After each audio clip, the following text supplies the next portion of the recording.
शिंदे को मिली बाला साहेब का तीर कमान, उद्धव से छिन गई उनकी पहचान। हिंदुत्व के शेर की धरोहर को नहीं संभाल पाई उनकी अपनी ही औलाद, क्या ठाकरे परिवार सह पाएगा ये अपवाद? बेटे पर भारी पड़ा पिता के शिष्य का दांव, अब कैसे भरेगा उद्धव का ये सियासी घाव? उद्धव के हाथ से चला गया पिता का वो नाम जो था उनका आखिरी निशान। एक कहावत है कि पूत सपूत तो क्यों धन संचय, पूत कपूत तो क्यों धन संचय। इसका अर्थ है कि यदि पुत्र लायक है तो धन इकट्ठा कर क्या होगा, और यदि पुत्र नालायक है तो धन इकट्ठा कर क्या होगा। अब आप सोचेंगे कि हम आपको ये क्यों बता रहे हैं, तो हम आपको पूरा माजरा समझाते हैं। आप सभी बाला साहेब ठाकरे को तो जानते ही होंगे, जिन्हें हिंदुत्व का शेर भी कहा जाता है, और बाला साहेब ठाकरे मतलब शिवसेना, जिसकी स्थापना 19 जून 1966 को शिवाजी पार्क में की गई थी, जिसका चुनाव चिन्ह तीर धनुष है तो प्रतीक चिन्ह टाइगर था, जिसके बाद बाला साहेब को भी उसी टाइगर जैसी पहचान मिली थी। कहते हैं कि पिता की विरासत को आगे बेटा ही संभालता है, उनकी पहचान उनके नाम को और आगे ले जाता है, लेकिन बाला साहेब के साथ ऐसा नहीं हुआ। उनके पुत्र उद्धव, जिन्होंने महाराष्ट्र की कमान भी सीएम के रूप में संभाली, लेकिन पिता की विरासत को आगे नहीं बढ़ा सके। वो पिता जिन्होंने खून पसीने से सींचकर पार्टी को बनाया, उसे पूरे देश में अलग पहचान दिलाई, लेकिन फिर उसी पार्टी को दो हिस्सों में बांट दिया गया।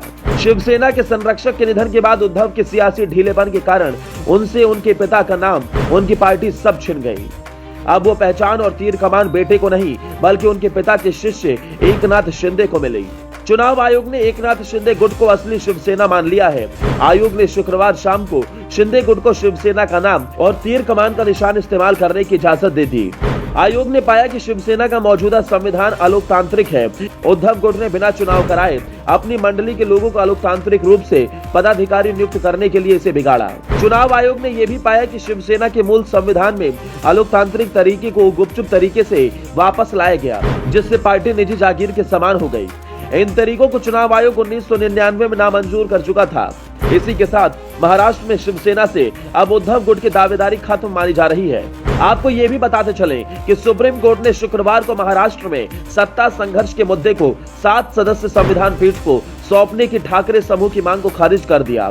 साथ ही अगली सुनवाई 21 फरवरी को तय की है। वहीं चुनाव आयोग के इस फैसले के बाद सीएम शिंदे ने खुशी जताते हुए इसे लोकतंत्र की जीत बताई। उन्होंने कहा कि ये बाला साहेब और आनंद दीघे की विचारधारा की जीत है।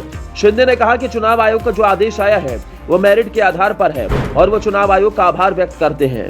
वहीं शिंदे ने उद्धव को ही इस स्थिति का जिम्मेदार बताते हुए उनसे सवाल कर दिया। शिंदे ने कहा कि ये दिन क्यों आया, 2019 में बाला साहेब ठाकरे की विचारधारा को उद्धव ने बेच दिया। वहीं इस पूरे मामले में पूर्व सीएम शिवसेना के पूर्व अध्यक्ष उद्धव ठाकरे ने कहा कि देश में लोकतंत्र खत्म हो गया है, पार्टी किसकी है ये चुने हुए प्रतिनिधि ही तय करेंगे, तो संगठन का क्या मतलब रह जाएगा।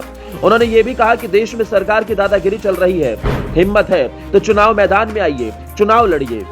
चुनाव आयोग के फैसले पर शिवसेना सांसद संजय राउत ने ट्वीट किया, इसकी स्क्रिप्ट पहले ही तैयार थे, देश तानाशाही की ओर बढ़ रहा है। उन्होंने कहा कि ऊपर से नीचे तक करोड़ों रुपए पानी की तरह बहाए हैं, हमें फिक्र करने की जरूरत नहीं है क्योंकि जनता हमारे साथ है।